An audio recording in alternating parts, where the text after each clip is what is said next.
kedua pedang ini diserahkan padaku tanpa tata cara yang wajar. Tentu ada sebab-sebab lain dan pengunduran diri kedua tokoh itu. Tanyakan saja pada dia lebih tahu. Bersama 700 orang tentara, Tuan Kunan Renceh kini berada di pintu rahasia. Tuan Kunan Renceh? Salah seorang dari Harimau Nan Salapan? Syukurlah, syukur. Dia menghubungi Tuan Kunan Renceh tanpa sepengetahuan kita. Apakah Tuanku tidak merasa tersinggung? Sebenarnya aku marah. Tapi aku lebih marah lagi pada diriku. Kenapa tidak tersinggung? Sulit sekali mengerti dirinya.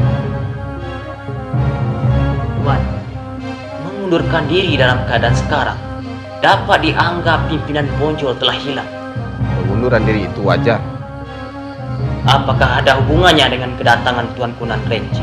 Mengapa? Misalnya, kedua tokoh itu tidak setuju. Tapi harus setuju juga karena pertimbangan lain. Tidak sejauh itu.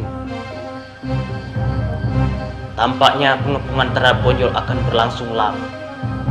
Bagaimana dengan persediaan beras? Sebagaimana diketahui, semua sawah telah dirusak akibat peperangan. Persediaan beras cukup. Tapi setelah diselidiki, semua persediaan tipis sekali. Apakah ada rencana membeli beras dari luar negeri? Justru kita sedang meningkatkan produksi dalam negeri. Apakah Tuan memilih pengganti kedua tokoh yang mengundurkan diri itu? Semua perhatian dipusatkan pada pertahanan. Tidakkah itu menambah keresahan rakyat? Keresahan apa? Apa hubungannya?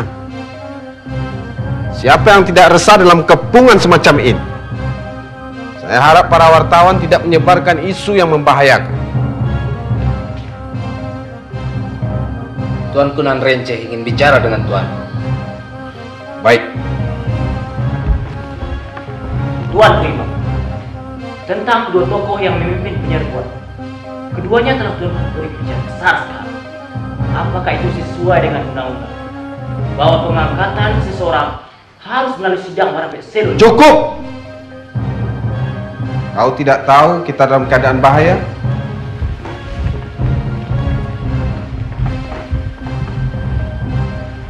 Apakah itu berarti semua undang-undang berada dalam satu tangan?